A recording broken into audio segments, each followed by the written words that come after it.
E voltando então a uma questão mais prática, né? A gente entrou na parte bem teórica da teologia, ah, da transformação social.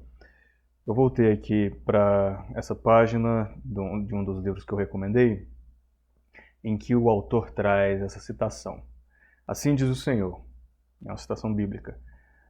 Velhos e velhas novamente irão sentar nas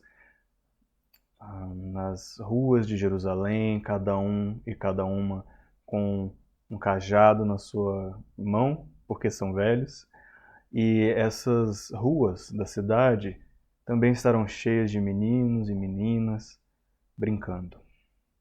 Olha só, uma imagem bonita de diferentes gerações convivendo em paz e em harmonia e no mesmo espaço geográfico. É um sinal de que a cidade não está em guerra, né? Porque em geral escondem-se aí os velhos e as crianças quando uma cidade está em guerra. E o autor continua, ele vai dizendo, olha, quando a gente pensa em desenvolvimento social ou cidades que florescem, a gente está também pegando o conceito de sábado, o conceito do florescer sabático, do descanso, da abundância. Então ele diz aqui, o sábado não é simplesmente um repouso da vida real que a gente pode encontrar nos outros 6 dias da semana. Não, o sábado, em diversas formas, ele é característico da nossa vida real, da nossa vida do dia a dia. Mais até do que os dias em que a gente está trabalhando. O trabalho para o qual a gente é chamado hoje, ele está conectado com o tempo em que a gente vive. Agora a gente vive nesse espaço entre a cruz e a vinda de Cristo. Então, também nesse espaço assim cronológico da história da redenção também. E nós então somos convidados a ser parceiros com Deus nesse plano que Deus tem de redimir toda a criação. Esse trabalho não é nivelado, ele pode envolver sim percalços, mas também pode ser bonito, também pode ser muito gratificante. Mas esse tipo de trabalho vai acabar. Ele vai chegar a um fim no dia que Jesus voltar. E pode sim haver trabalho para nós no momento em que Jesus voltar e reinar, mas isso provavelmente não vai envolver nenhum tipo de percalço e com certeza vai haver grande restauração, grande descanso, que é o sábado eterno, que é esse descanso sabático eterno. Então, a pergunta que nós devemos ficar fazendo do ambiente que a gente constrói, ou seja, nesse ambiente entre prédios, é quão bem esse ambiente aponta ao sábado, quão bem esse ambiente nos lembra do descanso sabático que há de vir. E qual é a diferença, quais são as semelhanças entre esse lugar e o padrão de Shalom, esse padrão da paz e abundância do Antigo Testamento e do Novo? Então são boas perguntas desse livro, O Espaço Entre, né, The Space Between. Ele termina dizendo assim, o tempo que a gente, por exemplo, passa dentro dos nossos carros acaba entrando, né, ele acaba tomando espaço do tempo que a gente poderia estar aproveitando de nós mesmos ou aproveitando uns dos outros, com os outros e com as pessoas que a gente ama. Então, um layout que é focado em carros, ele diz, ele tem essa tendência de espalhar as pessoas. E às vezes acaba reduzindo essas pessoas simplesmente as funções que elas prestam na nossa vida, o trabalho que elas prestam na nossa vida. Então, eu vou ver fulano porque fulano, não sei, enche o tanque do meu carro, ciclano corta meu cabelo, a família é só no fim de semana e tudo mais. Então, a gente vai para os objetivos e perde-se interações mais espontâneas. E ele diz assim, a uma pessoa jovem, por exemplo, a pessoa que serve o nosso café, provavelmente não é também a nossa vizinha, o nosso vizinho, porque a gente provavelmente vive em subdivisões urbanas diferentes. Da mesma forma, aqueles que trabalham conosco provavelmente não têm crianças que vão para a mesma escola. Então é interessante a gente avaliar os ambientes que a gente constrói na perspectiva de quão bem esse ambiente nos ajuda a praticar o descanso sabático durante a semana. Então, com essa perspectiva, a gente pergunta: qual o seu lugar? E onde é o lugar mais próximo a você em que você é convidado a descansar, independente do seu status como consumidor ou como produtor? Quanto tempo você precisaria, de quanto tempo você precisaria dentro de um carro? Se o seu objetivo, por exemplo, é ver uma pessoa face a face, quanto tempo de carro você precisaria deslocar na sua agenda?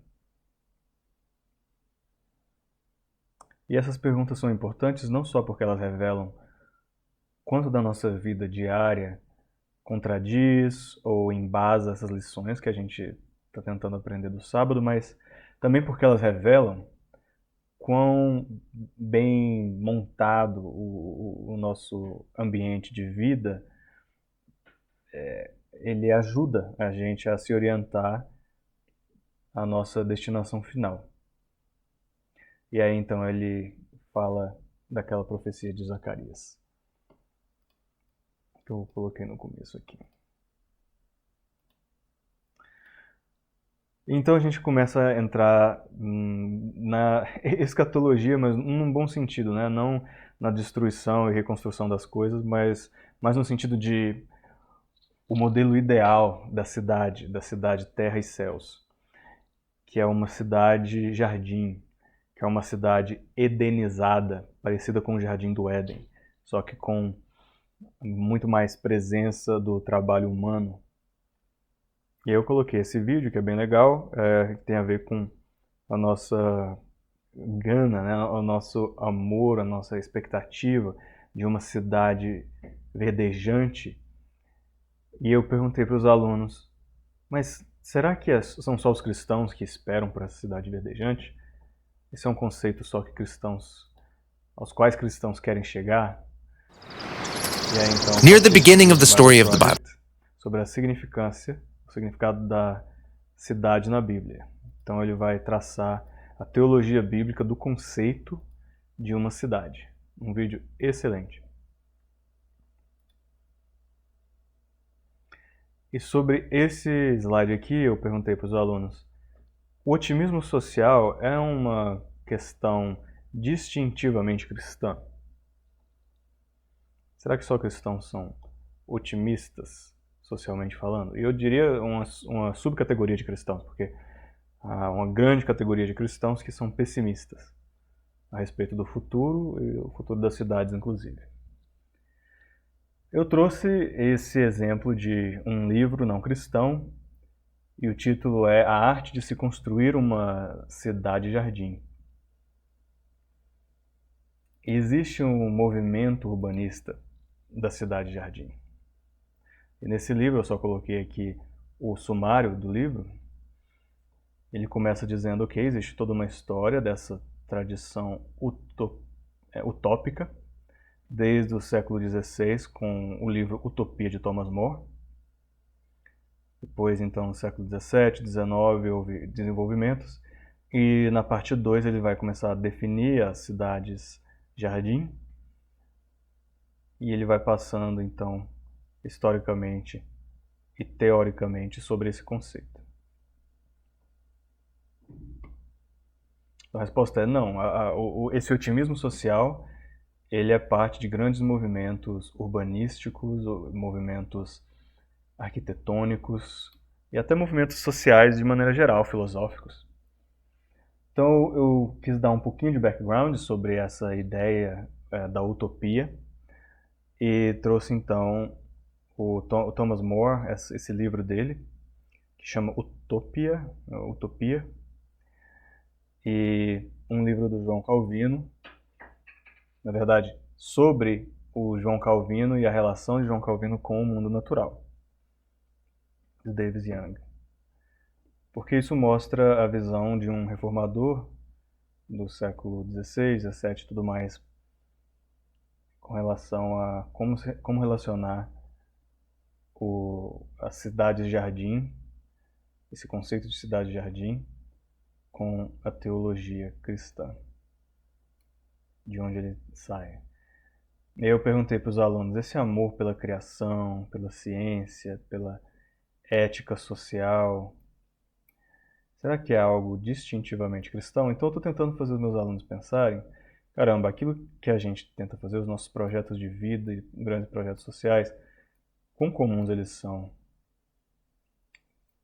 Eles são mais parte da graça comum ou eles são talvez mais parte da graça especial?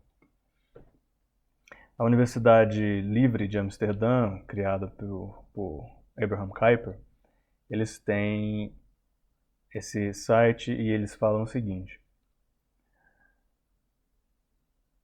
Na Holanda, houve grupos reformados que queriam uma universidade em que fé e ciência fossem conectadas.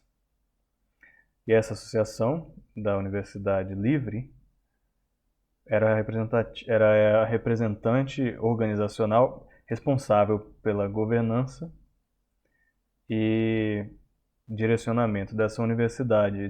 Nos primeiros 3/4 da sua existência, essa universidade foi inteiramente funded, né? Ela foi inteiramente,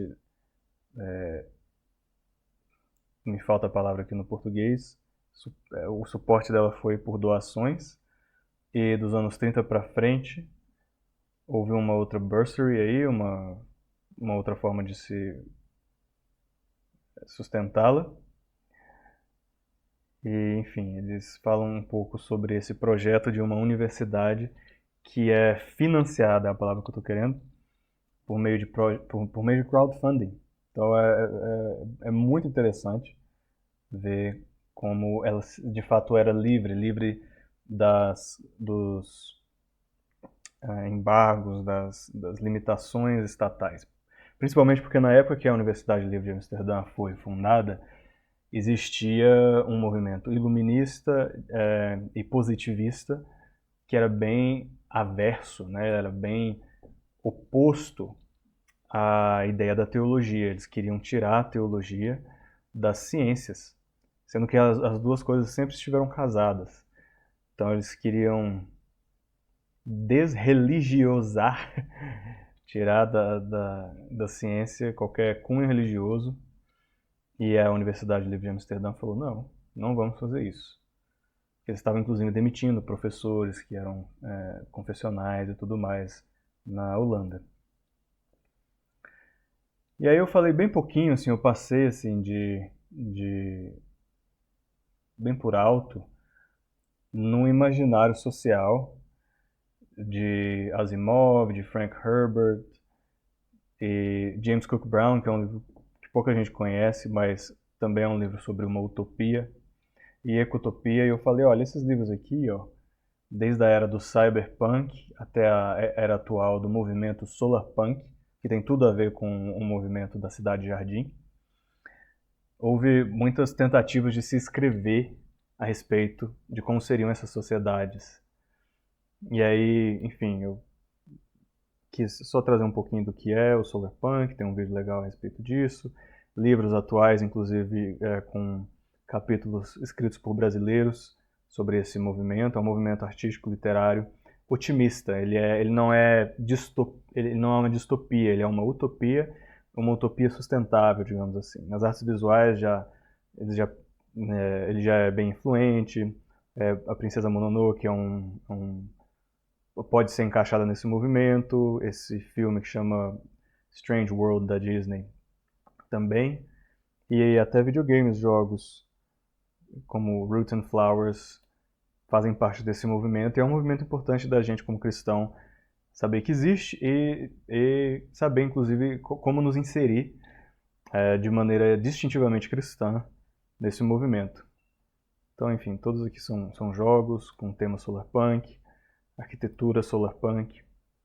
Recomendo que vocês deem uma olhada, dão um Google aí, dão uma pesquisada no YouTube sobre esse movimento, porque tem tudo a ver com o objetivo de desenvolvimento urbano redentivo.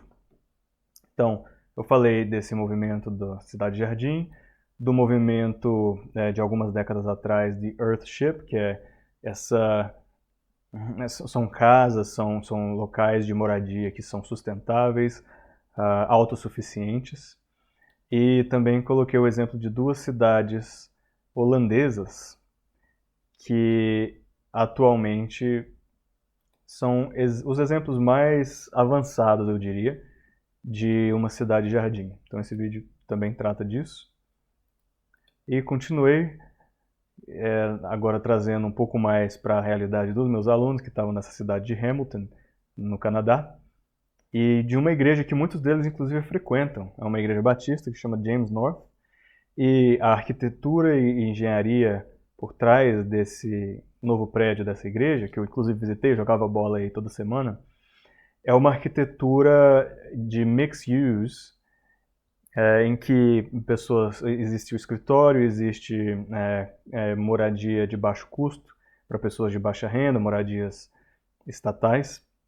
Então junta-se uma igreja, um escritório e um condomínio para pessoas que não são cristãs necessariamente, são pessoas que recebem benefício do governo. Então é mixed use nesse sentido e é a mais eficiente em termos de consumo de energia da cidade. Até dizem que uma das mais eficientes no mundo, porque ela usa uma tecnologia de passive housing, né? de moradia passiva. Então ela gasta muito menos energia do que 99% dos prédios ao redor do mundo. Isso é uma forma, então, de se cuidar do meio ambiente e de se incluir, de colocar a igreja em uma posição de redenção do seu prédio, do seu bairro e da sua cidade. E aí tem um vídeo aqui explicando mais um pouco sobre esse prédio, e os alunos davam uma olhada e tudo mais, eles gostaram de saber. E aí eu peguei, esse aqui é um dos meus alunos, ele me deu permissão para usar essa imagem que ele criou, foi um dos projetos de um aluno da área de mídia, de produção de mídia e tudo mais, que eu dei um outro curso a respeito disso, e ele idealizou essa igreja, uma igreja que tem um templo, né, um santuário, essa parte central aí do culto circular, é feita e construída com materiais sustentáveis, com um jardim comunitário. Tem muita igreja que tem jardim comunitário. A minha, inclusive, lá em Hamilton, tinha um jardim comunitário. Mas ela não era feita com material sustentável. Tem também o que muitas igrejas fazem, que é irem até as comunidades, perguntarem do que elas precisam e também pregar o evangelho. Uma localização intencionalmente inserida no meio urbano, não removida, não uma igreja suburbana, não uma igreja alienada geograficamente. E um pond aqui, né, um local de escoamento de água que acaba caindo em um laguinho. Um aggregate pavement com energia solar, então as pessoas que andam e as pessoas que dirigem até esse local e estacionam lá estão gerando energia, seja pelo peso, seja pelo movimento, seja simplesmente por ajudarem a construir um local de garagem que tem painéis solares. Então, assim, é muito comum ver grandes garagens por aí, ao céu aberto, que não estão aproveitando todo esse espaço de área solar para gerar energia. Então, é um movimento, inclusive, que está ganhando força, esse de abrir espaços de garagem associados à energia solar. E Open Church, Our Church Sign, então ele colocou aqui, mostrando que lugar é esse, para as pessoas que passam saberem que igreja é essa. Ela tem ciclovias, tem um local também para um ponto de ônibus, espaços comunais para o pessoal continuar por lá e querer passar mais tempo durante o dia, durante a semana nesse prédio. E um local similar a esse da James North, em que cristãos e não cristãos que precisam de moradia podem morar. Então esse é só um exemplo de como a sua igreja pode ser central, uma igreja central no apoio da sua comunidade. E aí eu mostrei esse vídeo bem legal que chama Dear Alice, que é essencialmente, ele virou uma grande propaganda do Solarpunk. E eu fico batendo nessa tecla porque ela tem tudo a ver com a visão redentiva do transformacionismo. E aí eles modificaram esse vídeo que eu mostrei. Pessoas que viram esse vídeo falaram, mas esse vídeo é uma propaganda de iogurte. Então eles tornaram o vídeo como um vídeo não corporativo, enfim. E aí eu mencionei 1 Tessalonicenses 5:21 e a ideia agustiniana de que toda verdade é verdade de Deus e que não há nenhum centímetro quadrado, né, da criação sobre o qual Deus não diga esse lugar é meu ou isso aqui pertence a mim. Continuamos então, eu falei, você quer saber um pouco mais sobre esse movimento Solarpunk? Eu dei alguns links. Falei da nova economia, inteligência artificial, e esse vídeo hoje já está um pouco datado, mas são 25 formas com as quais a inteligência artificial está modificando nossos centros urbanos. Falei do crescimento na inteligência, entre aspas, da inteligência artificial, do salário universal básico, eu já tinha mencionado isso da minha aula de discipulado para as novas gerações. A gente tem que lidar com uma realidade que talvez comece a aparecer nos países mais ricos, que é pessoas não precisam mais trabalhar para terem as necessidades básicas delas providas. Hoje em dia, inclusive, muita gente ganha muito mais em grandes países bem desenvolvidos aí, países ricos, muita gente ganha muito mais do que precisa para sobreviver. Mas ainda assim, o dinheiro que elas ganham vai para a subsistência dela. Em uma nova ordem econômica, o dinheiro que as pessoas ganham não precisaria ir para a subsistência dela, porque seja o governo, sejam iniciativas privadas daquele local, já dariam, basicamente eles ofereceriam um salário mínimo para viver. Então elas já teriam todo o mínimo e qualquer trabalho que elas trouxessem ou fizessem seria um extra. E isso não é uma coisa, não, utopia não é uma coisa inventada, já há cidades e países testando esse modelo de financiamento coletivo. E o International Monetary Forum, esse fórum internacional, também fala sobre isso. Tem, por exemplo, um projeto de lei S233 no Canadá. E em Ontário mesmo eles tiveram um projeto de salário universal. E o que as pessoas argumentam é que isso reduz os níveis de estresse daqueles que recebem, claramente, né? A sua nutrição melhora, a sua escolaridade melhora e dá a eles mais mobilidade social. Se você não tem que se preocupar com o que comer, com o que vestir, onde morar, você tem mais tempo para estudar, planejar a sua ascensão social, ajudar os outros, ser generoso. Você pode cuidar melhor do seu corpo, cuidar melhor da sua família e tudo mais. Então é uma coisa bem óbvia, né? Mas esse modelo ainda assim é polêmico e muita gente não gosta dele. Enfim, coloquei aqui alguns links a respeito desse conceito, que vai ser cada vez mais comum por aí. Tem um vídeo a respeito de como a inteligência artificial vai impactar a pobreza no mundo e desenvolvimento urbano. E o David Shapiro, ele tem um canal bem legal, assim, um canal útil para quem quer saber um pouco mais sobre tecnologia e desenvolvimento social. E aí eu também trouxe, mais para frente eu trouxe um convidado especial para falar de coisas relacionadas a isso. Eu trouxe então o conceito da diferença entre países que são pobres ou países que são simplesmente mal administrados. E eu trouxe o exemplo do Brasil, tem também o exemplo da Índia, que são países que sim, teoricamente, têm dinheiro sim, para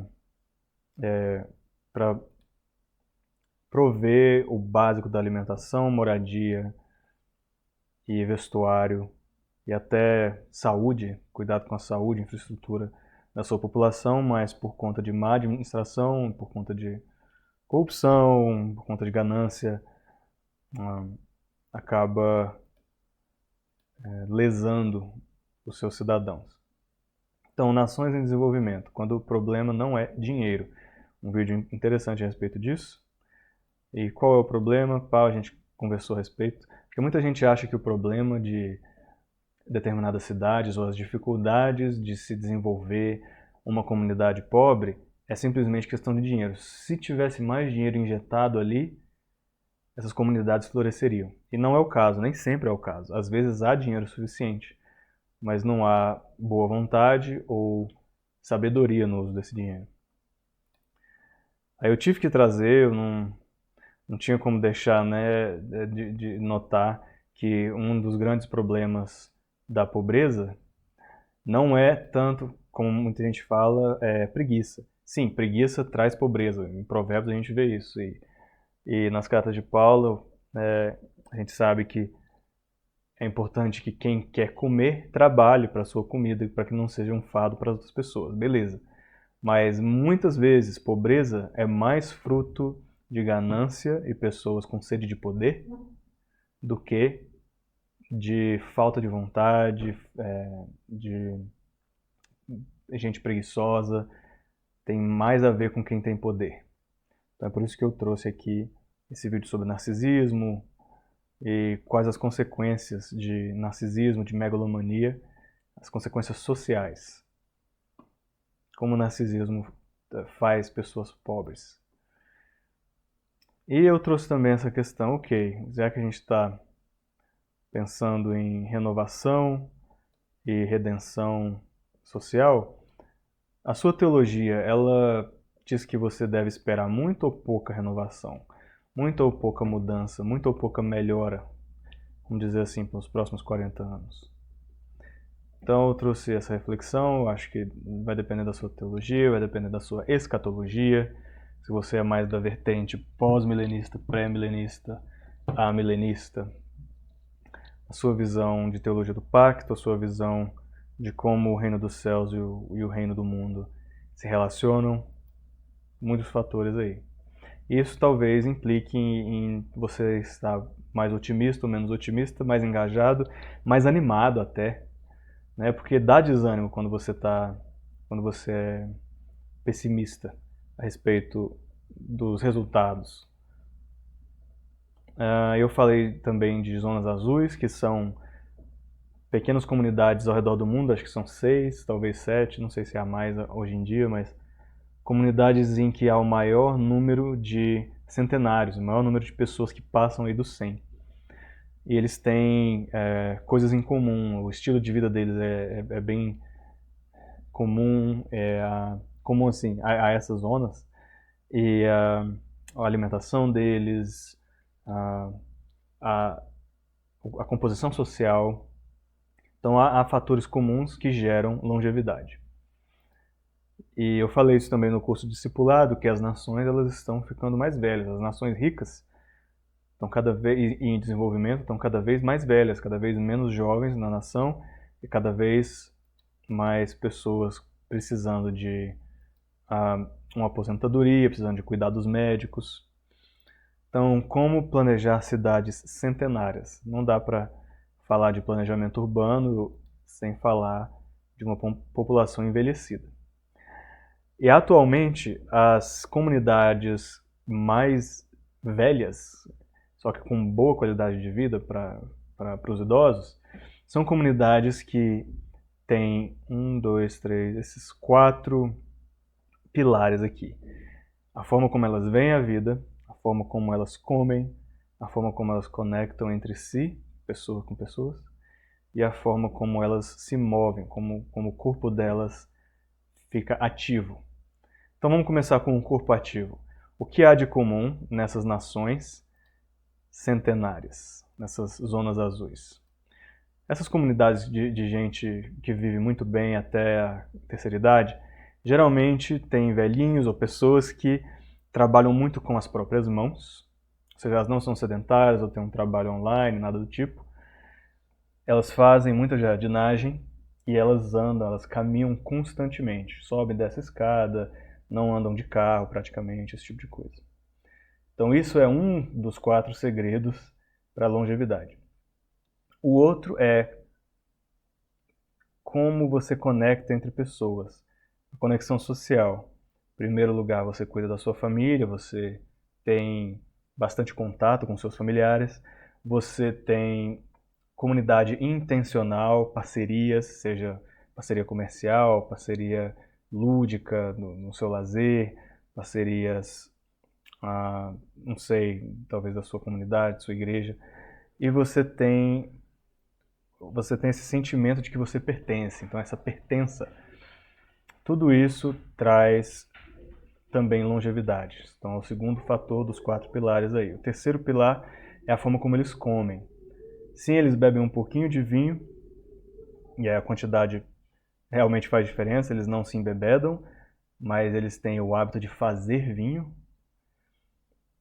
E eles, em primeiro lugar, comem plantas, vegetais, verduras.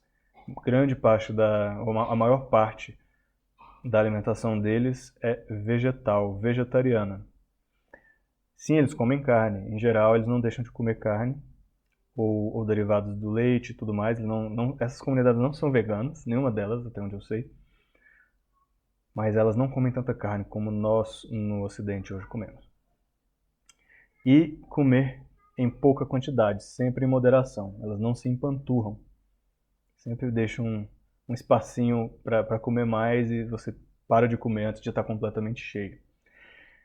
3 pilares. E o último pilar é a sua cosmovisão. Como você vê a vida. Eles fazem espaço na sua rotina para relaxar, seja por meio de uma siesta, seja por meio de uma celebração ou uma hora para você parar o seu trabalho. Enfim, passar um tempinho na praia, passar um tempinho lá fora, brincar. Eles têm um propósito, eles, em geral, essa população sabe o que quer, sabe onde quer chegar, tem objetivos para o fim do seu dia, para o fim da sua vida, objetivos de trabalho, objetivos para a sua família. Então eles têm um senso de propósito, eles estão construindo alguma coisa. E por último, e não menos importante, todas essas comunidades praticam algum tipo de fé. Eles têm práticas marcadamente religiosas. Uma delas, inclusive, é evangélica. Uma dessas comunidades, acho que não sei se na Califórnia, é adventista. Então eles são evangélicos, são cristãos. E, claro, outros têm diversas outras religiões, mas a combinação desses 4 fatores, então, leva pessoas a uma vida mais saudável. E aí eu escrevi assim, perguntei para meus alunos, ok, se isso é verdade, dado esses dados, porque é uma pesquisa de anos e anos, que foi feita com as zonas azuis, o que é que está faltando nesse pedacinho de fé aqui? O que está faltando? E aí eu diria que o que está faltando é a especificidade. Qual fé? Fé em quê? Porque se nós estamos certos na nossa cosmovisão, a fé em Jesus Cristo é aquela que sim vai gerar o maior florescimento. E até eu vou além disso, a fé que não é em Jesus Cristo, as fés falsas, podem até dar algum senso de qualidade de vida pré-morte, mas elas vão gerar sofrimento eterno no futuro. E elas podem também gerar algum tipo de dano até no presente dessas pessoas. Então é aí que a cosmovisão cristã entra de maneira especial e pode aprimorar esses 4 pilares de uma vida longeva. E daí para frente a gente começou a entrar na parte mais prática, os alunos começaram a visitar essa ONG que eu recomendei. E falei então de contextualização do Evangelho na outra semana. Trouxe esse livro que chama Abraçando os Prédios, ou não funciona tanto é quase como se fosse um trocadilho, né? Mas prédios que abraçam. E aí eu falei, olha, leiam então esses capítulos de introdução e o capítulo de recursos. Assista esse filme aqui no Disney Plus a respeito da crise de opioide, como a indústria farmacêutica gerou uma crise de saúde, porque eles queriam vender esse medicamento, dizendo que não era que não gerava dependência química, mas gerava sim, então ganância mais uma vez. Falei da crise de moradia do Canadá e em outras cidades, Brasília inclusive. Falei dessa série que chama Cães da Reserva, né, Reservation Dogs, muito legal porque ela traz as dores sociais de jovens em uma comunidade indígena. E falei também de algumas outras coisas, dos diários que eles traziam e tudo mais. Tudo isso é parte aí do plano semanal para essa aula. De novo, esse livro, O Abraço dos Prédios, leva a gente, deixa eu ver, para essa página aqui do seminário Calvin.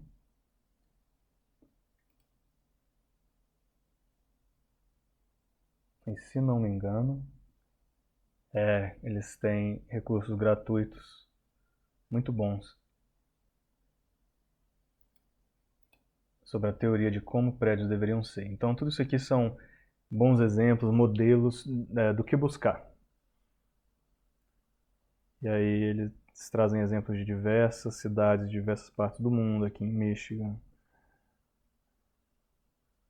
Eles vão trazer cidades canadenses. Bom, são todas da América do Norte, né? Enfim, recomendei. Isso aqui é um excelente recurso para pessoas interessadas em urbanismo redentivo.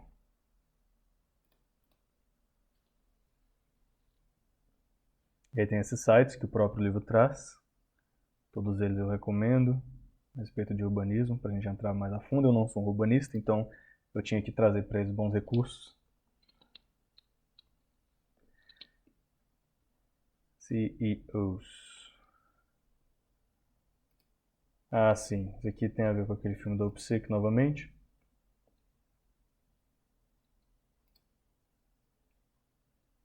Aquele seriado que eu mencionei. Reservation Dogs. E esse Gaslink, que alguns anos atrás gerou uma certa polêmica, não tanto quanto deveria, na minha opinião, acho que não, nem muita gente ficou sabendo disso, mas são grupos, né, nativos no Canadá que estavam protestando que essas linhas de gás natural fossem construídas no seu território. Então, isso aqui é para mostrar tanto os pecados da iniciativa privada quanto os pecados do governo, né? Tudo isso pode contribuir para a pobreza. Depois a gente passou para esse livro do Montgomery, chama Cidades Felizes. Falei também de um recurso aqui gratuito do Intercultural City Ministry, bancos locais e pânico. E aí eu passei alguns vídeos que explicam de forma bem simples como a economia funciona. Tudo mais. Alguns, claro, eu falei, olha, precisa de descrição aqui, porque eles vão ter, alguns dos vídeos aqui eles vão ter palavras muito chulas, enfim, não são comuns nesse ambiente dessa bolha cristã, então eu tinha que avisar meus aluninhos, minhas aluninhas. E aí existe em um desses livros aqui, na Happy Cities, o exemplo desse mayor prefeito, né, o Enrique Peñalosa.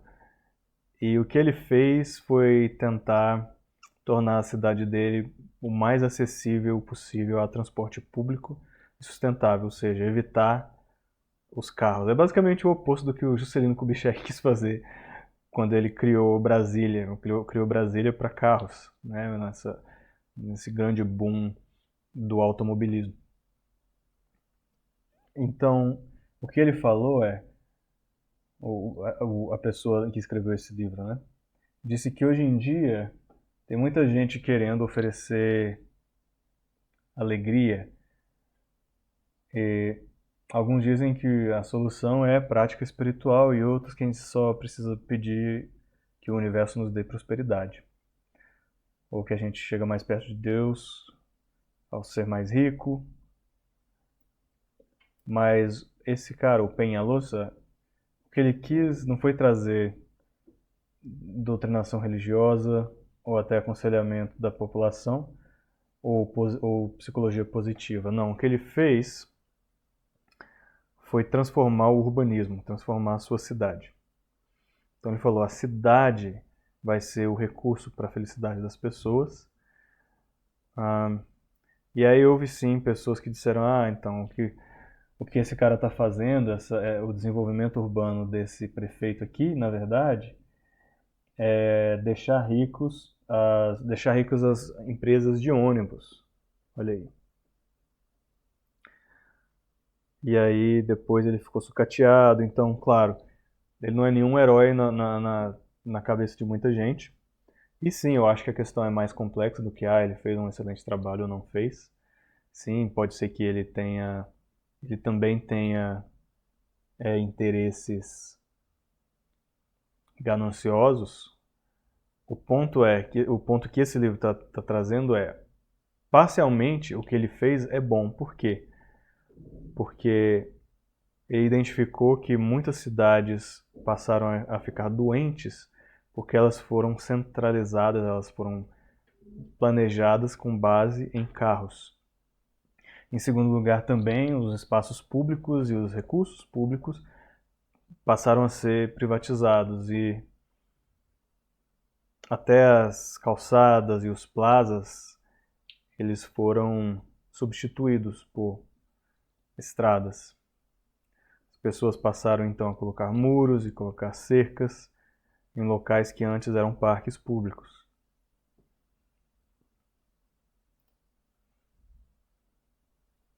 E aí ele trouxe o exemplo de cidades do mundo antigo, como elas, desde os tempos clássicos, também tentavam fazer espaços comuns para a alegria dos moradores. Vou falar da experiência ateniense e como as filosofias, as visões de mundo desembocavam em planejamento urbano. E aí, eventualmente ele chega no ponto da igreja medieval e a igreja passou a ser a âncora da cidade, esse localzinho em que o espaço público, os benefícios para o público se concentravam. E aí ele vai falar que alegria urbana tem a ver com autoaceitação, com entender e administrar bem o seu ambiente, relacionamentos positivos com os outros, desenvolvimento pessoal, ter esse sentido de propósito, de autonomia, independência. E aí ele chegou na parte prática. E eu perguntei qual é o papel mínimo dos oficiais, do governo. Em 1 Pedro 2,14, Pedro diz que os governantes são enviados por Deus para duas coisas: para punir os que fazem mal e para celebrar aqueles que fazem bem. Duas coisas: punir o mal e falar bem de quem faz bem. Ou seja, encorajar e corrigir. Encorajar e corrigir. Com essa premissa de 1 Pedro, o que a cidade deveria fazer? Olha, a cidade deveria tentar maximizar a alegria dos seus moradores, então não só a subsistência, mas a alegria. Deveria também promover saúde pública, promover real liberdade de se mover, de viver e de construir as nossas vidas, ajudar a construir resiliência contra choques econômicos e ser justa na forma como ela distribui os seus espaços e serviços. Aí eu trouxe essa perguntinha aqui para a turma. Como era a distinção entre o trabalho que o Estado deveria prover e o trabalho que a igreja deveria prover? Estado e igreja eram distintos na Israel antiga? A Israel era uma teocracia somente para os nativos étnicos de Israel?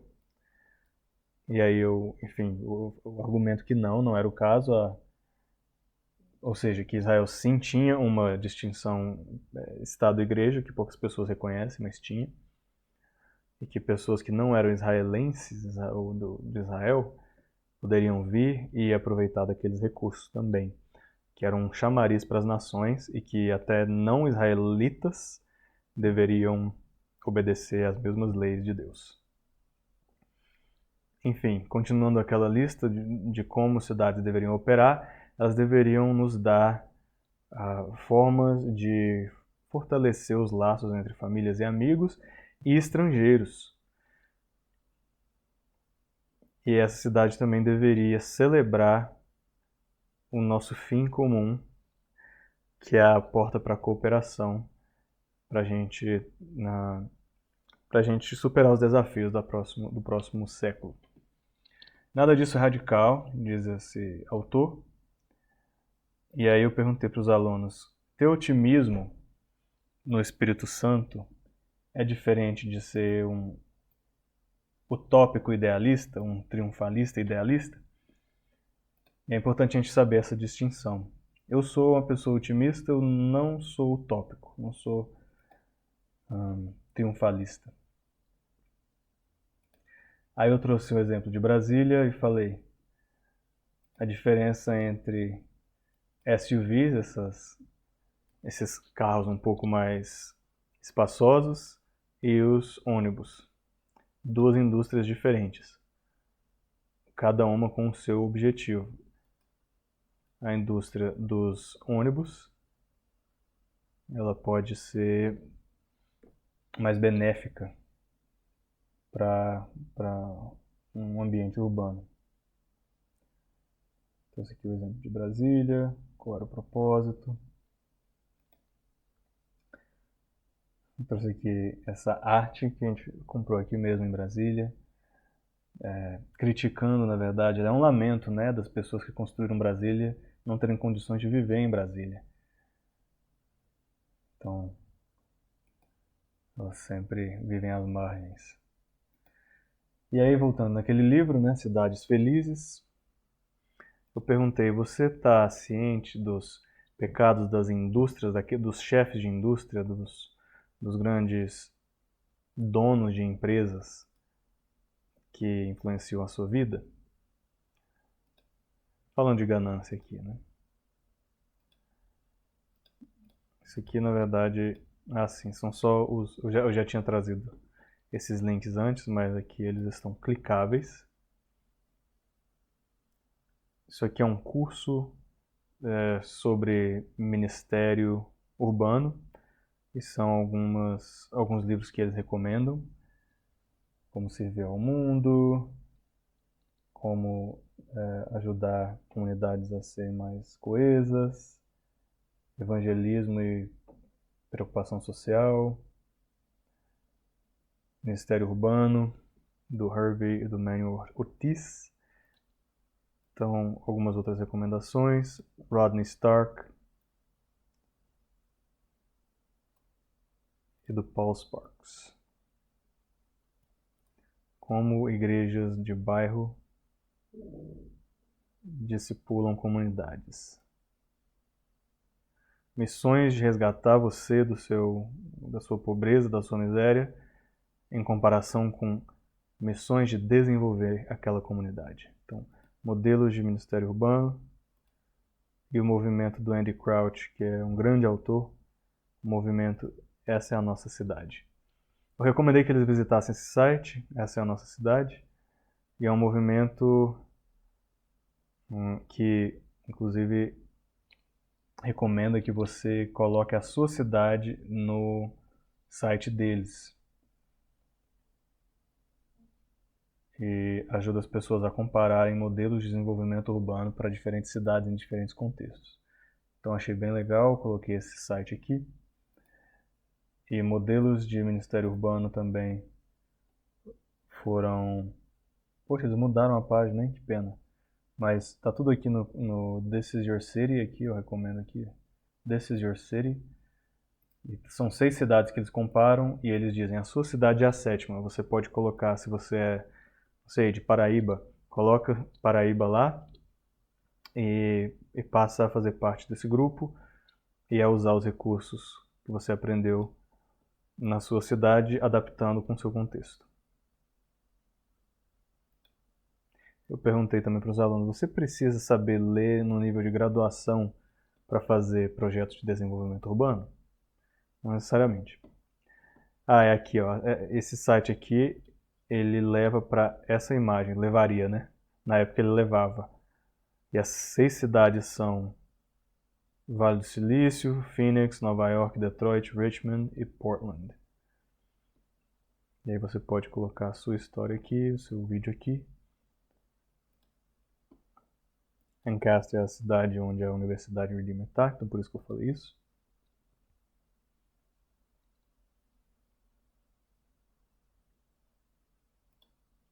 E trouxe trechos dos livros que eu recomendei aqui também, explicando esse projeto do This is Our City.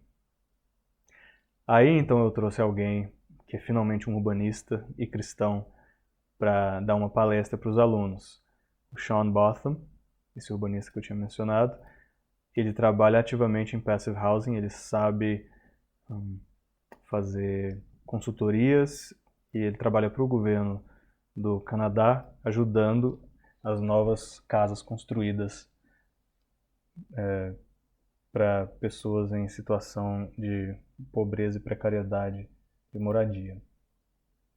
Então o que ele faz ele é especialista em fazer com que o público consiga acesso à moradia.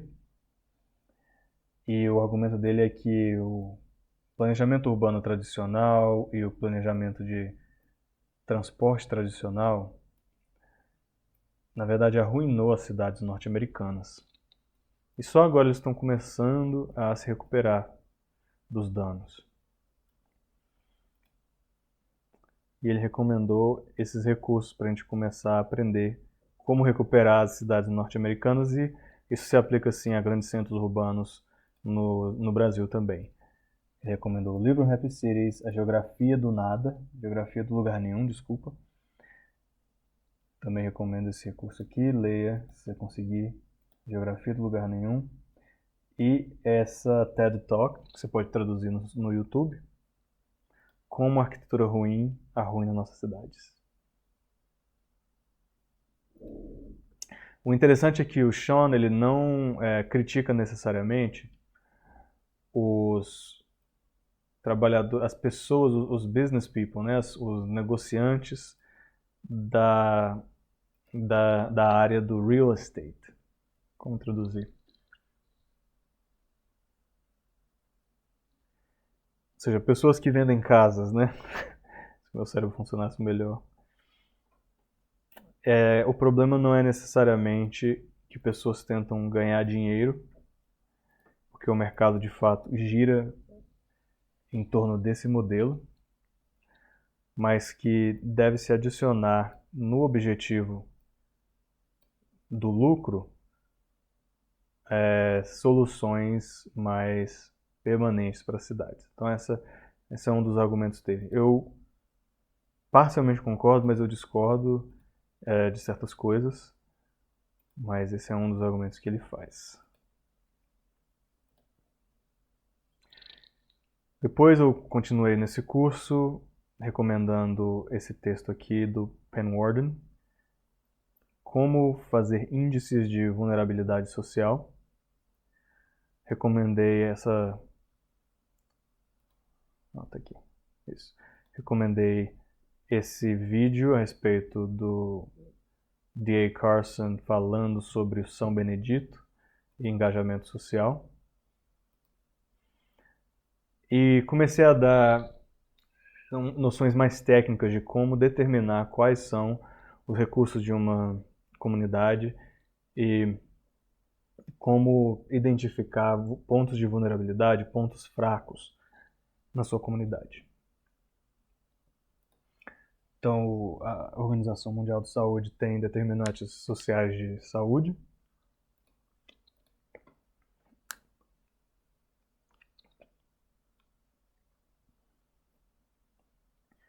Esses são alguns deles. Por exemplo, essa comunidade tem um bom salário e proteções sociais, tem bastante educação. Qual é o estado do desemprego e da seguridade de trabalho dessa comunidade? Quais são as condições de trabalho? Quais são as condições de nutrição, de moradia, de desenvolvimento na primeira infância, de inclusão social, de discriminação, de conflito estrutural e qual é o acesso que essa comunidade tem a serviços de saúde básicos, ou pelo menos de boa qualidade. Então, isso são alguns indicadores, né? Para a gente fazer pesquisas quantitativas, qualitativas, os meus alunos precisam ter noção de quais são os indicadores sociais, o que a gente está procurando. É só uma questão intuitiva, a análise da vulnerabilidade social? E não necessariamente. Existem índices, e os índices variam.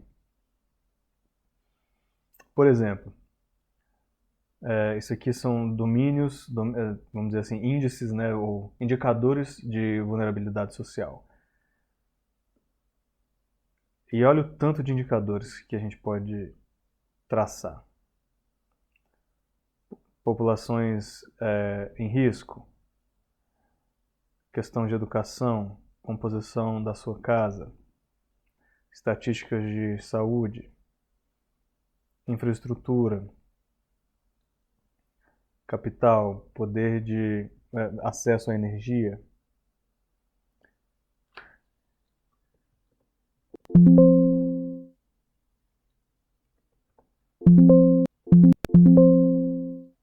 Isso aqui são índices para a gente avaliar a situação social de uma comunidade.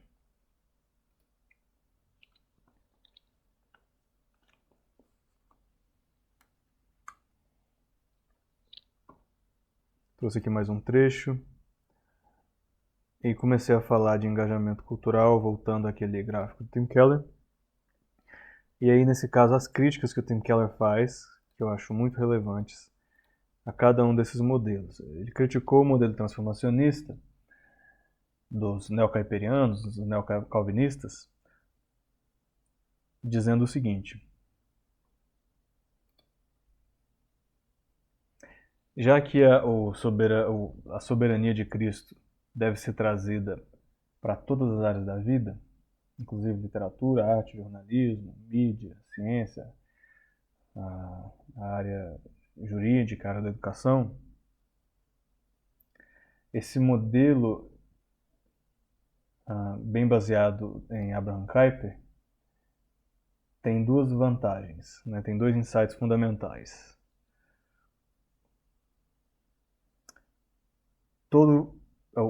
Desses insights é que todo engajamento cultural, qualquer comportamento numa cultura pressupõe pelo menos uma série de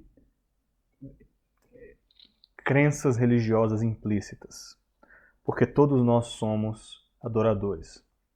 Todos temos um interesse último.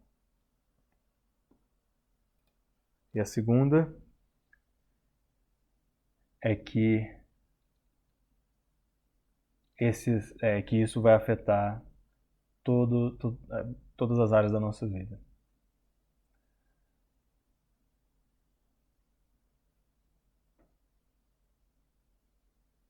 Ele vai falar das diferentes formas de transformacionismo. Ele vai fazer uma nuance entre transformacionistas kuiperianos e reconstrucionistas.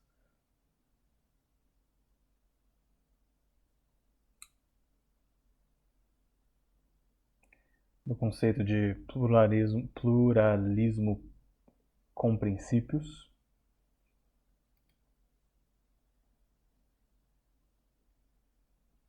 E dizer que os mais teonomistas são mais da direita, os neocalvinistas são mais centro-esquerda.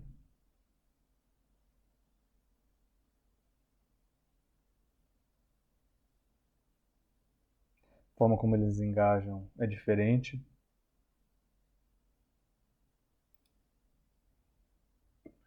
Alguns são mais limitados ao conteúdo bíblico, outros são mais abertos à graça comum.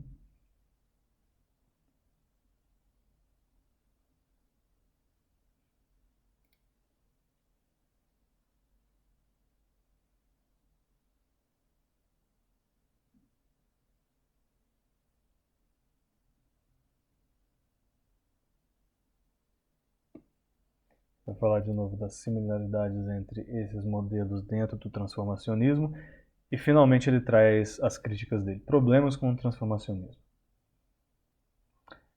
Número 1. Essa ideia de cosmovisão é muito cognitiva. Essa ideia pressuposicionalista, ela geralmente é muito reduzida a proposições.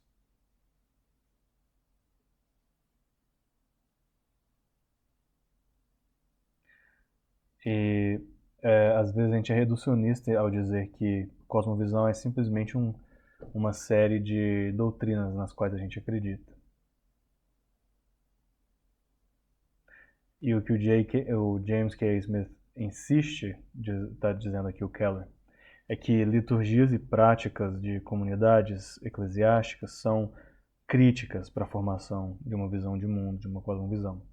Então ele dá uma equilibrada na ênfase kuiperiana da gente simplesmente penetrar as instituições culturais e balanceia, né, ele dá esse equilíbrio com o estresse dos contraculturalistas na importância de cristãos pertencerem a comunidades deles mesmos, comunidades internas.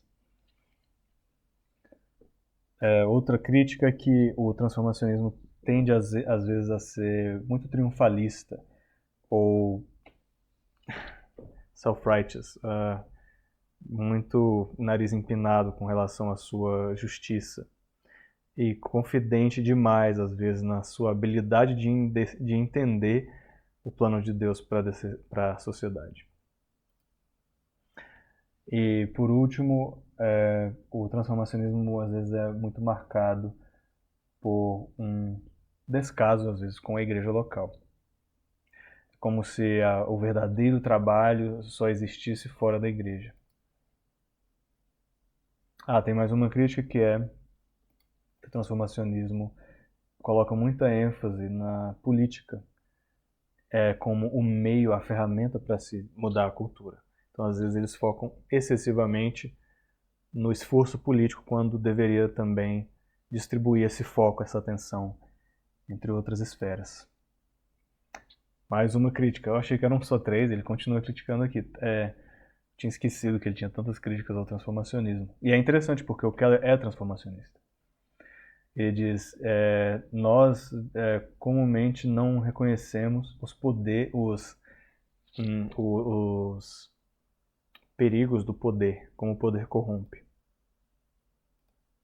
Depois ele vai criticar os modelos da relevância e aqueles outros quadrantes. Mas eu trouxe essa crítica porque eu estava ensinando alunos de um viés transformacionista. E o meu próprio viés é transformacionista, do Keller então eu deixei essa autocrítica. Eu acho importante a gente ter essa autocrítica.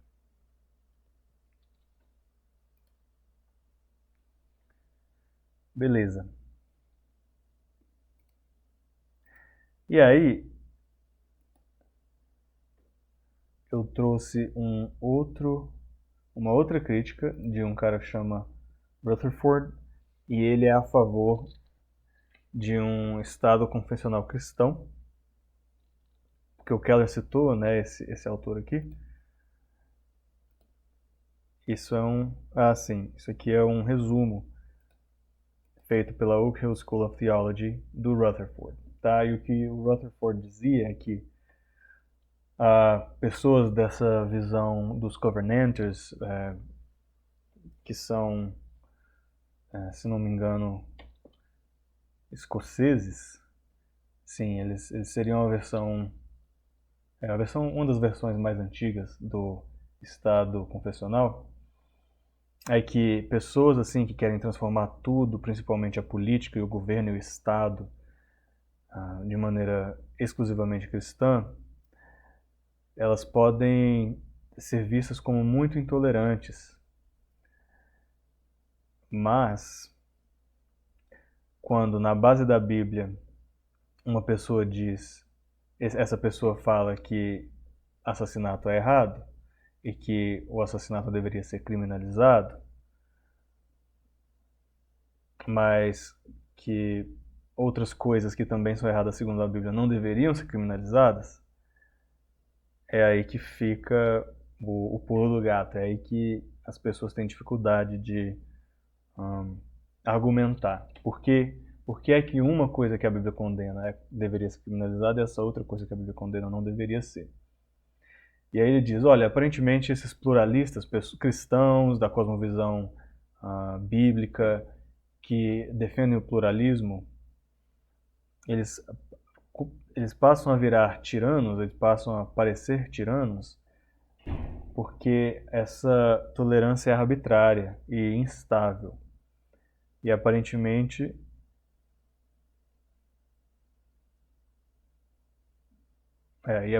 aquilo que o Covenanter requer é com base, tem maior base bíblica. E o pluralismo humanista constitucional é instável. Então esse é o argumento do Rutherford, que é mais pró-transformacionismo, uma coisa de uma forma mais agressiva, é que o constitucionalismo humanista plural, que é o que a gente tem hoje no Brasil e em outros lugares, ou escolhe uma base ideológica X e para de ser constitucional, para de ser pluralista, ou ele se recusa a ter qualquer confissão, e aí o que acaba acontecendo é que a próxima pessoa que sobe ao poder vira o Deus do momento. E por isso que é arbitrário e tirano.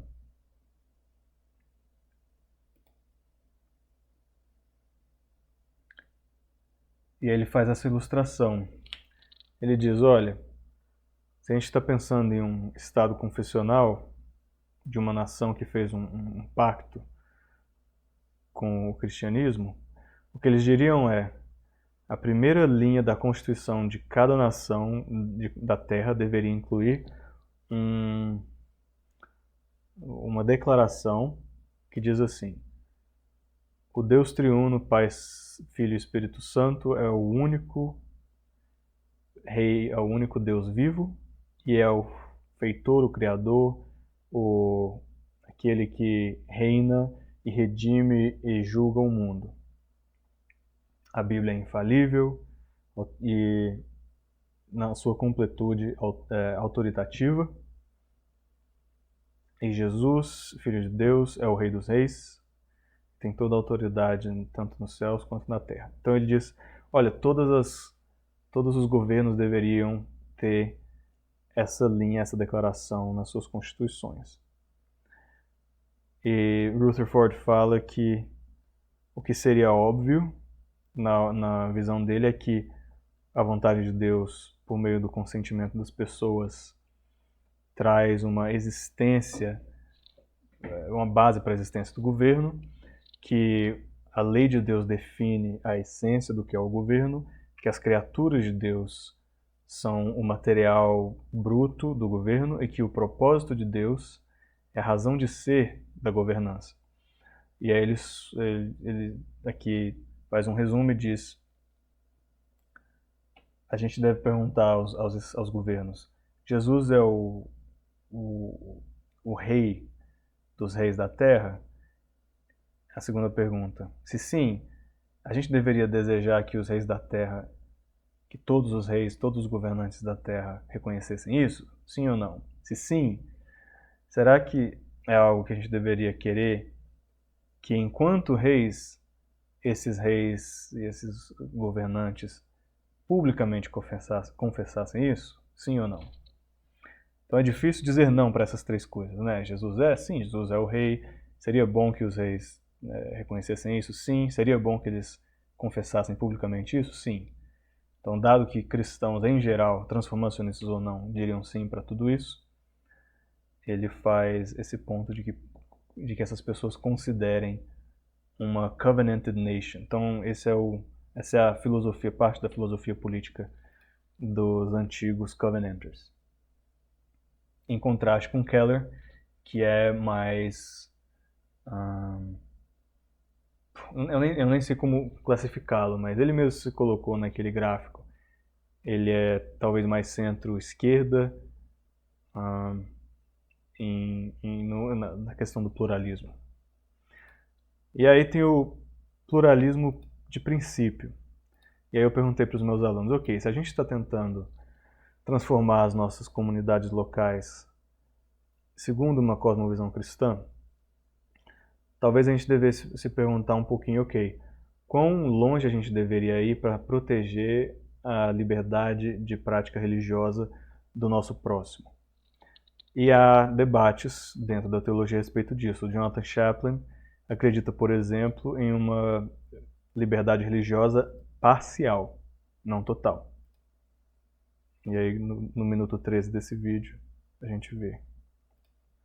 E o David Koizes diz que há problemas com nacionalismo e democracias. Aqui no minuto 14. E aqui uma citação. Pessoas como Richard Mouw e Sander Griffin, o Richard Mouw ele é um neocaperiano, eles descreveram de maneira útil diferentes tipos, 3 tipos de pluralismo. Tem o pluralismo direcional, o pluralismo estrutural e o pluralismo cultural. O direcional é aquele em que muitas religiões, muitas cosmovisões e orientações fundamentais, elas vêm como fruto da nossa distância de Deus, o distanciamento da humanidade de Deus depois da queda. Então, ele é negativo. O pluralismo direcional é negativo, porque ele é fruto do distanciamento de Deus. Já o pluralismo estrutural é aquele que faz com que haja diversidade em associações, instituições, estruturas sociais, e eles foram planejados por Deus para o bem na criação. Então, já antes da queda, eles eram úteis, eles já faziam parte do plano original de Deus.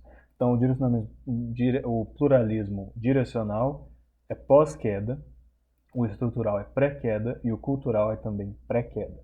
O que é esse pluralismo cultural? São os muitos tipos de culturas humanas, seja a variedade de línguas, a variedade de costumes, de cozinha, gastronomia, culinária e tal. Então, tudo isso é positivo e deve ser celebrado. Então, quando a gente fala celebrar a pluralidade, a diversidade, é só do 2 e 3 que nós deveríamos falar, segundo o Mao e os neocaiperianos, como Chaplin e Koizes. Então, sim, vamos celebrar o pluralismo cultural, vamos celebrar o pluralismo estrutural, mas não o pluralismo religioso, ou pluralismo direcional.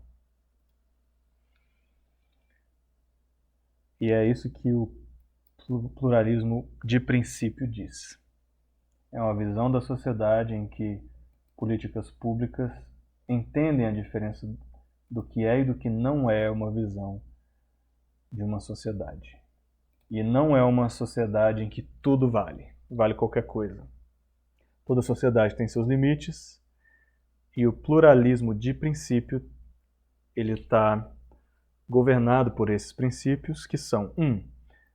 Sim, nós somos criados à imagem de Deus. 2. Nós somos criados como seres sociais para viver juntos. 3. Deus criou o mundo com esferas múltiplas que funcionam de maneiras diferentes. A igreja não é o Estado, a família não é o negócio, que não é a educação, que não é a arte e tudo mais. Então eu recomendo aqui esse... Não sei se... acho que, se não me engano, é um artigo do The Banner. E daí a gente pode ir um pouco mais fundo em como orar por uma sociedade plural de maneira correta. Ou seja, uma sociedade plural em tudo, com exceção do seu direcionamento religioso. Recomendo esse artigo aqui, então. Isso nos traz, novamente, para a abordagem do Tim Keller. O Dr. James Wood fez uma crítica construtiva, ele gosta do Tim Keller, ele concorda em grande parte com a forma como o Tim Keller é transformacionista. E ele fala os benefícios e as limitações dessa abordagem do Tim Keller no livro dele, Como Alcançar o Ocidente. E, em resumo, ele fala, o James Wood diz, olha, o nosso perseguir a justiça a serviço de Deus e a serviço do nosso próximo, ele vai com certeza trazer hostilidade. Outras pessoas vão ser hostis e nós não vamos poder evitar essa hostilidade. E o James Wood diz que ele não acredita que a abordagem, vamos dizer assim, sábia, moderada, da terceira via, do Tim Keller, prepara a gente de maneira suficiente e robusta para a gente agir politicamente no contexto mais hostil. A igreja que é obcecada em parecer moderada vai ter essa tentação de acomodar excessivamente seus valores à cultura. Principalmente a propaganda, no caso aqui, é a manipulação cultural contra os princípios morais cristãos. A gente deveria ser mais incisivo no que tange a essa tentativa de moldar os princípios cristãos. E se a gente for muito se a gente acomodar demais, nós estaremos falhando com essas próprias pessoas. Então até as pessoas ao nosso redor que gostariam que a gente fosse mais flexível na nossa moral, seriam prejudicadas. Por quê? Porque a moral do Deus Yahweh, a moral cristã, ela gera florescimento para todos, não só para os cristãos. Então negar isso, ou se acomodar demais a visões alternativas, na verdade é uma falha. A gente estaria, no fundo, machucando o nosso próximo, até o nosso próximo, que não é cristão. Recomendei até esse podcast que chama End Campaign, Church Politics, do Justin Giboney. Ele fala a visão dele sobre como legislar a moralidade e ele tem uma visão mais acomodante. Ele é mais da acomodação sem ser relativista. E aí eu perguntei para os meus alunos, ok, se governos não têm opção, eles vão ter que legislar a moralidade? Quais os parâmetros morais deveriam são os mais frutíferos para a sociedade? São valores humanistas ou valores cristãos? Isso deveria incluir, por exemplo, o segundo mandamento, obedecer o segundo mandamento, que é não farás imagens e não adorarás a ela. Será que isso deveria incluir uma normatividade heteromonogâmica, quando a gente está falando de casamento, entre outras coisas? Então eu trouxe essa reflexão para os alunos porque todo mundo vai ter uma opinião sobre quão longe levar a sua cosmovisão cristã em termos de ética pública. Teologia pública e filosofia política, segundo a cosmovisão cristã, é complexo, são assuntos complexos, e eles devem levar em conta pessoas mais moderadas, transformacionistas mais à centro-esquerda, mais à direita, e pessoas que são têm maior nuance com relação ao que é pluralismo, pessoas um pouco mais ferrenhas e afeitas a um biblicismo, pessoas mais abertas à graça comum, a gente precisa levar isso em conta e começar a pensar qual é a nossa teologia pública. Esse foi o ponto. E comparar, sim, outras religiões e como outros religiosos tentaram transformar as suas cidades. E aí eu trouxe aqui a repressão moral da polícia moral de Teherã, no Irã, e como protestar uma teocracia pagã, uma teocracia que não é yahwista.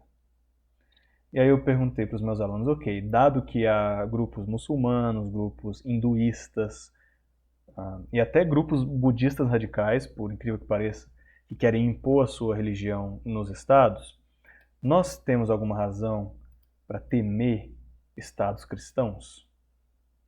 Eu acredito que sim, nós temos sim razão para temer. Quer dizer que é errado em princípio esperar e lutar por um estado cristão? Eu perguntei, será que um estado liderado por Cristo, ou seja, yahwista, é um problema em princípio? Eu queria que eles pensassem nisso e chegassem a alguma conclusão. Porque se a gente crê que um Estado distintivamente cristão é um problema em princípio, isso vai levar a gente a ter alguma atitude sobre pluralismo, pluralismo direcional e religioso. Isso vai afetar como a gente faz ministério, como a gente evangeliza, como a gente planeja espaços comuns, seja espaços para capelas, para adoração, né? A gente vai trazer, por exemplo, postes ídolos ou para o meio público a gente vai trazer mesquitas, a gente vai fazer espaço para templos budistas, hinduístas na nossa comunidade, a gente vai promover educação infantil da Umbanda, a gente vai promover educação infantil do Shintoísmo nas nossas comunidades. Que tipo de educação? Vai ser também uma educação das ciências da religião ou uma educação de práticas religiosas de dentro, né, da religião ou de fora? Tudo isso faz diferença porque somos seres religiosos e nossas comunidades são plurais. Mesmo aquelas que são cristianizadas ou comumente judaico-cristãs, existe uma pluralidade até nesse cristianismo. Tudo isso tem que ser pensado. Direitos ou deveres? E aí eu falei sobre o que a gente quer dizer quando a gente fala de direitos humanos. E eu trouxe a eles uma forma alternativa de pensar direitos como deveres, deveres a Deus. Pessoas não teriam direitos, pessoas têm deveres a Deus e ao próximo. Que no final das contas acaba sendo a mesma coisa. Se eu tenho o dever de te tratar com respeito, é como se você tivesse o direito de ser tratado com respeito por mim. A gente pode aplicar isso a culto, a gente tem direito a cultuar da maneira que a gente quer, a gente tem direito a fazer sexo da forma com qualquer pessoa que a gente quiser. Qual é o nosso direito? Há direitos de religião, direitos sexuais, direitos sobre o corpo. Então eu trouxe um pouco a respeito disso. Prós e contras do transformacionalismo. E aí eu resumi aquilo que eu já tinha lido antes do caipirianismo.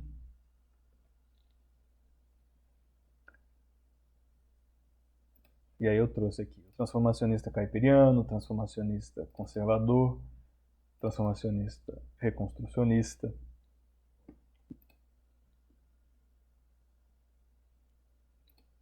E dois institutos, o Instituto Francis Schaeffer e o Instituto Santa Fé. O Instituto Santa Fé ele é multidisciplinar, pluralista, religiosamente falando, e o propósito dele é ser um ponto de encontro para acadêmicos das diversas áreas do conhecimento. Já o ponto do Instituto Francis Schaeffer, no Covenant Seminary, é um ponto também de encontro de acadêmicos de todas as áreas, segundo uma cosmovisão cristã. Então você muda aqui a ordem do S e do F, você tem diferentes institutos. Um é claramente cristão, outro é indeterminado. Então o Instituto Santa Fé, eu recomendei esse vídeo aqui para aprender um pouco mais sobre ele. Eles chamam do Clube dos Gênios. E eu comparei com o Labrie, com o Instituto Francis Schaeffer e com o approach, que é a abordagem do Sage Christianity. Eu perguntei para os meus alunos qual a área da academia é crucial ser estudada quando a gente fala de pobreza e desenvolvimento urbano. Então, quais são as áreas do conhecimento que vão ser mais relevantes para a pobreza e desenvolvimento urbano? Acho que uma das respostas é: não existe necessariamente uma área mais importante do que a outra. Antropologia, será que é mais importante do que planejamento urbano? Engenharia de transporte? O que é mais importante? Saneamento básico, área da saúde, saúde mental ou saúde física, se é que elas são assim separadas. Eu acredito que não existe a resposta A, B ou C, com exceção da cosmovisão. Eu acho que a teologia, como a rainha das ciências, ela deve ser a base de tudo. E aí, quando a gente está falando de pobreza e desenvolvimento urbano, a gente tem que trazer obrigatoriamente todas as áreas do conhecimento e tentar juntá-las, né? Tentar fazê-las servirem os projetos urbanos.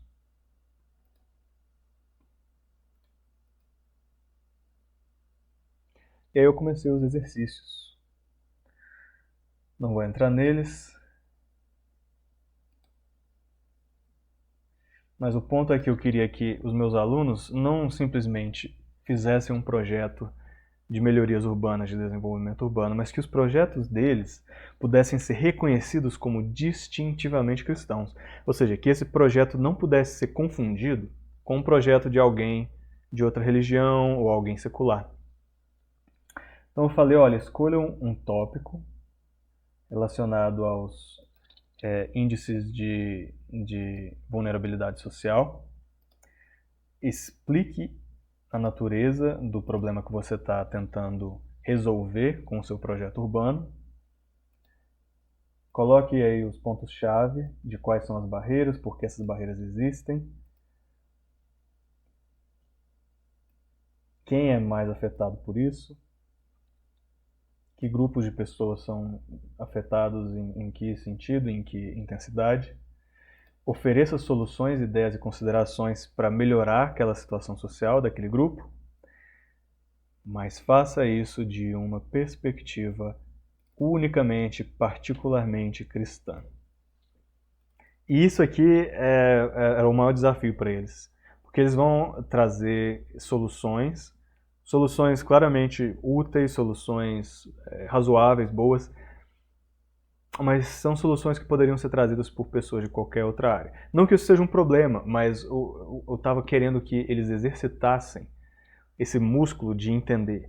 Caramba, aqui a minha visão, a visão baseada na palavra de Deus, a visão de Cristo, a visão de Yahweh, tem uma força especial, tem algo a mais a oferecer. Eu queria que eles sempre tivessem essa noção, sempre tivesse essa minhoquinha na cabeça deles. Cara, mas a cosmovisão cristã deve trazer alguma coisa, deve ter algum elemento a mais para florescimento do que uma visão que pode ser atingida por qualquer pagão ou por qualquer humanista.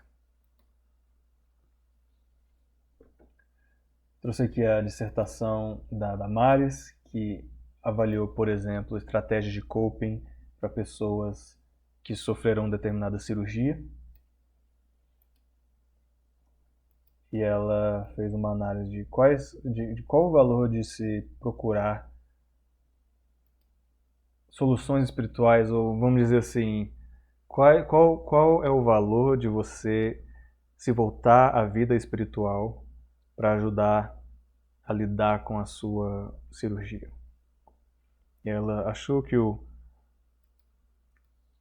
pessoas, por exemplo, com câncer, elas buscavam práticas religiosas de maneira mais enfática do que outras para lidar com as suas cirurgias.